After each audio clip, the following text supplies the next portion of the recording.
So the definition of resiliency, to get the panel started, the ability to recover from or adjust easily to misfortune or change. When I started thinking about how I should approach asking questions on resiliency, it struck me that there are really two different concepts within that definition.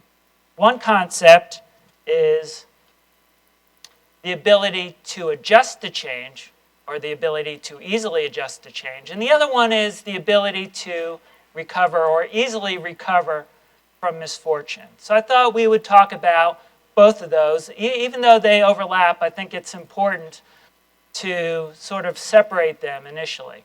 General Duke, would you like to address that question? Yeah. I think one of the areas in my career as an Apollo astronaut came on Apollo 13. I was backup crew for Apollo 13, and back in Apollo we had two crews. We had a prime crew that was going to fly the mission, and a backup crew that would take their place if they had an accident, crashed or broke a leg or something. The idea was to change the whole crew, and so they wouldn't slip the schedule. Well, about 10 days or so before the flight, I catch the measles and exposed everybody to the measles. And the NASA doctors were stunned, to say the least. You know, kids get the measles. What are you doing with the measles? And well, I had the measles and was pretty sick. So, well, what are we? So they checked everybody for the measles, and there was one guy on the prime crew that had never had the measles. So the doctor says he's going to get the measles at the moon, and he could be really sick, and so we're not going to let him go. Well, wait a minute, you're going to have to cancel the flight. And so the change happened, and overcoming that was our training was so rigorous and identical that our director of flight crew operations, well, why don't we take Mattingly off the flight and put Jack Schweikert into his place? And so he talked to Jim Lovell, the crew commander, and said, well, you guys got a week. If you're not ready to go in a week, we're going to cancel this thing. And sure enough, that change occurred in the crew, and it was okay. And they were ready to go. Then Mattingly came back on our crew, and we had to sort of start adjusting our personalities, if you will, to this change in crew.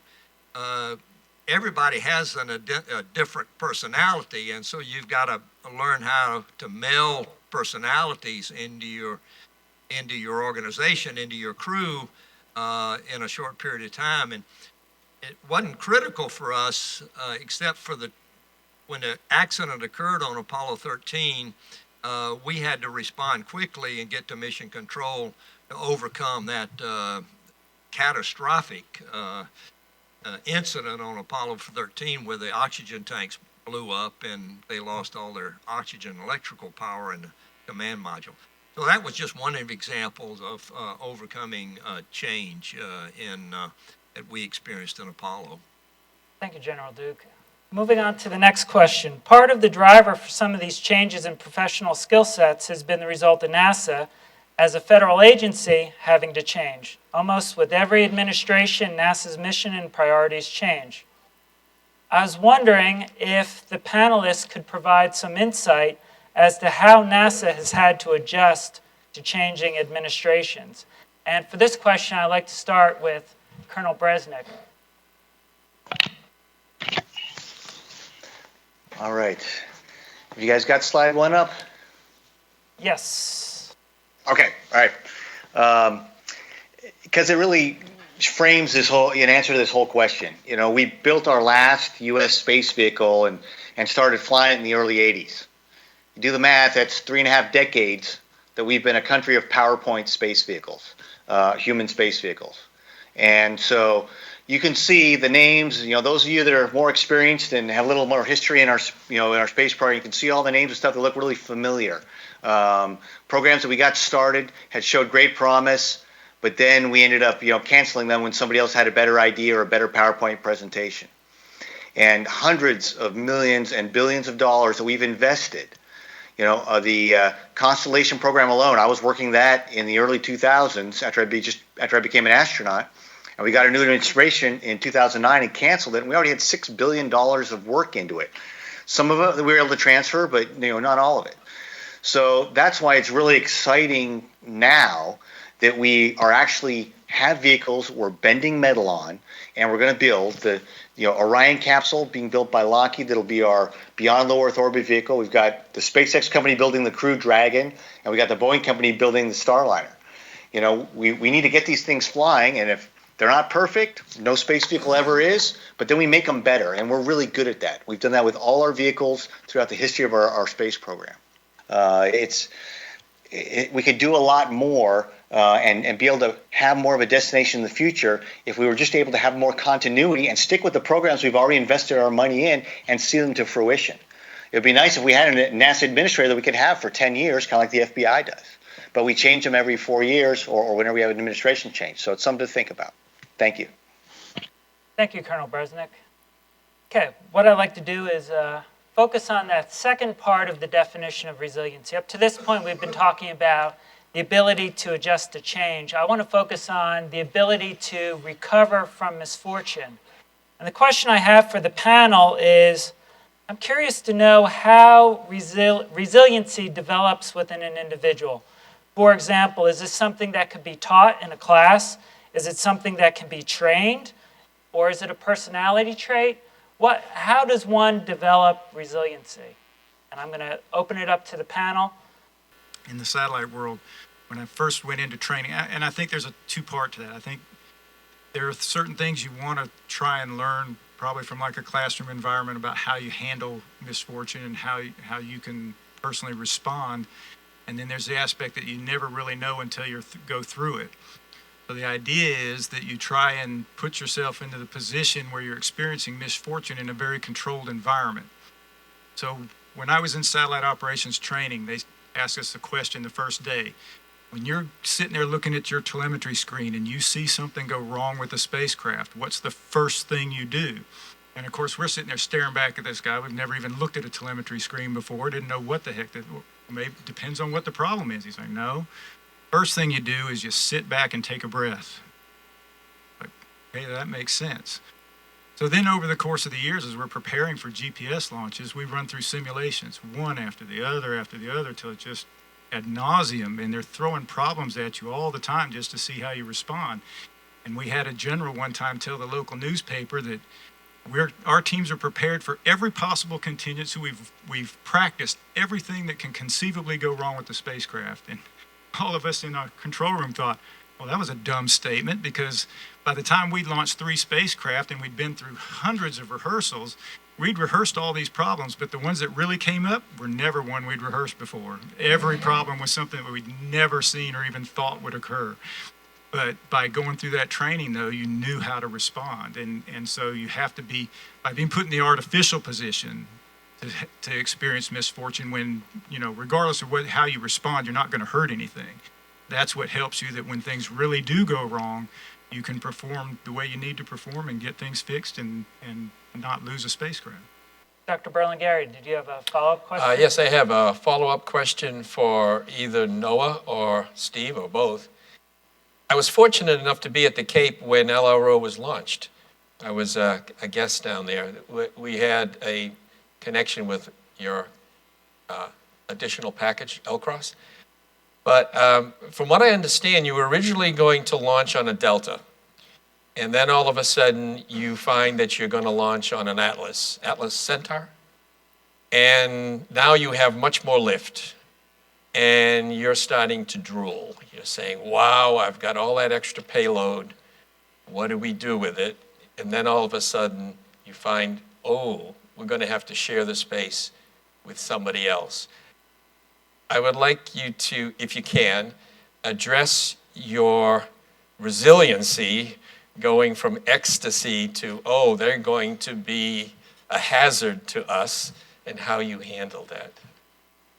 Just to start off, the next time a scientist says no thank you to the opportunity to conduct an impact experiment on the moon will be the first time.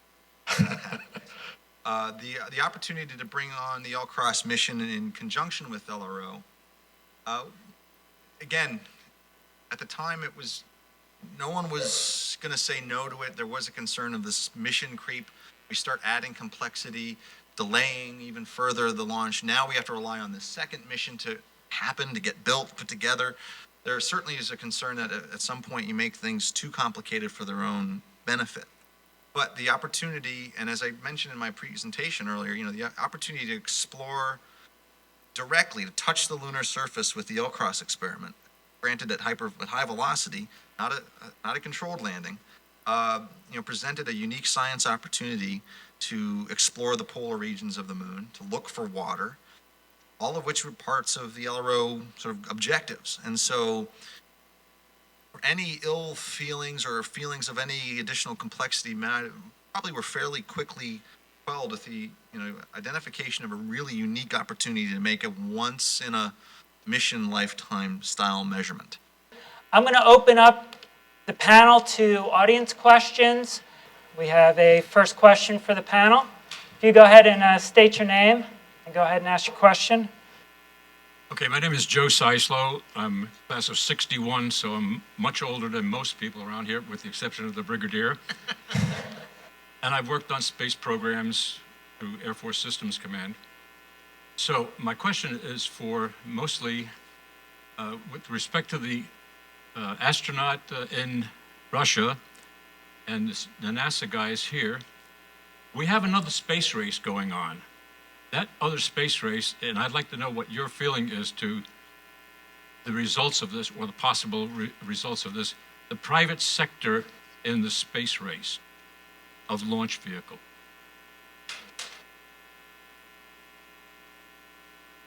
In the early days of commercialization of space, I saw it more of the idea of NASA's never. Well, let me first off. NASA never built anything. We didn't build Apollo. We didn't build Mercury. We didn't build anything. The commercial side of it built the things, but NASA had a set of requirements. For Apollo, for instance, this thing's got to go to the moon. It's got to carry 3 people. It's got to land. It's got to, et cetera, et cetera. And they said, you build it. And so the companies came back and said, yeah, we can build it. And NASA picked the ones. And the commercial side, as I saw it when it first started, there was 7 or 8 companies came to NASA, says, this is what we got. Do you want to buy it? And NASA said, well, we'll have a competition. And they did a competition, and it was SpaceX and Orbital and Boeing and several others. And so NASA then gave them contracts to say, okay, we'll buy what you made, and you can take our cargo to the space station. Now it's expanded, and I agree with Steve. It's really, really exciting to see what these ideas that these guys have got to take people to the moon, take them into orbit, and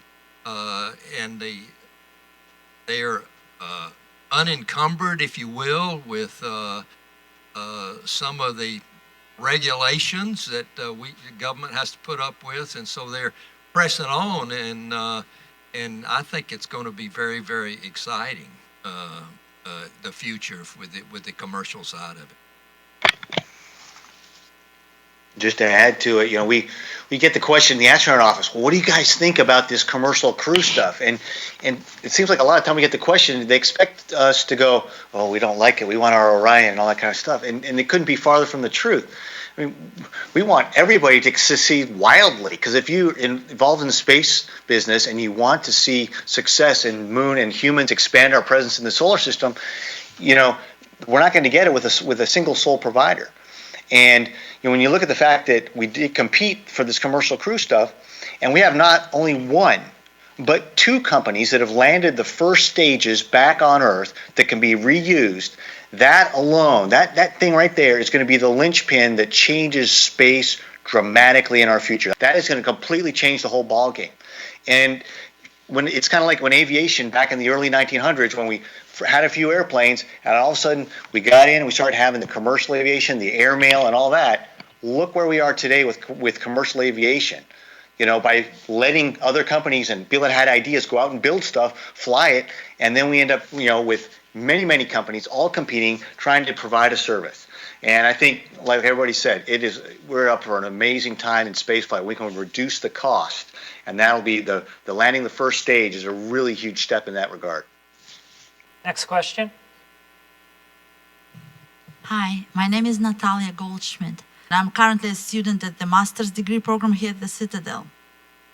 So my question for you is, obviously there has been a lot of complications in American relationship with Russia, and I'm a U.S. citizen, by the way, for many years. But yeah, so and especially in the last few years. So question for you, Colonel Resnick, but maybe some other panelists as well. Have you changed or noticed the difference or the attitude in the spirit of cooperation between Russians as it relates to space exploration, and what have you noticed, if anything? Thank you. Спасибо. Добрый день. Молодец. I would like to say that yes, especially over the past 16 years we've had, now 17 years we've had the International Space Station up. That has been the one shining example of cooperation between our countries that transcends all the political stuff. And that's, maybe that's the model that we look towards for the future between relations between our countries. Kate was at the Citadel. The Cold War was not over. I was going to go in the Marine Corps, and I was expecting, that those are the people that I was training to fight. I was an F-18 pilot, and, we looked at what the threat was, what weapon systems they had, weapons they had, and we trained to neutralize that threat to protect our country. And so here I am, a couple of decades later, studying in Russia, to fly on a Russian space vehicle with Russian crewmates. And in the last 18 months, I've spent 60% of my time here. And this is my personal opinion, what I've been most impressed with is that the Russian people, by and large, are just like us. They're proud of their country. They want to go ahead and make sure their families are safe. They want to raise their kids and make sure they're educated and they can get them a good job and enjoy life. They want to relax and have vacations. They want to have good friends and not worry about crime or being attacked by another country. And so when you get past the stuff you see in the news that isn't people talking, and you get to talk to people face to face, it's been awesome because the people I've come in contact with have been great and hospitable and wonderful, warm people that I sit there and go, wow, why is it we have so many problems, on the national scale when the people, when they get together, can get along so well? And so I have great hope that, in the future we'll continue to, foster that relationship between the people, and I think we can use our space program to continue to show that is possible. I mean, Alexei Leonov and Tom Stafford, who were the two commanders for the Apollo-Soyuz mission in 1975, are still great friends today. At the height of the Cold War, the people get together and we can make things work, and I certainly hope that we can do that in the future. Thank you, Colonel Resnick. But I would like to say on behalf of the Citadel, Noah and Steve, thanks for coming down from Goddard, and thanks for the work you guys do to make sure that when we go back to the moon, establish a permanent presence, we have the groundwork laid and we can go where we want to go. And General Duke, sir, thank you for coming from Texas, and thank you for making it so that all of us can look up in the night sky and not look at the moon as a planet, but a place where humans have been. And that certainly motivates me and all of us that are still in the space business. So thank you for that, sir. Thank you very much, Colonel, and thank you for your service, and Godspeed on your mission to command a space station. A great opportunity for you.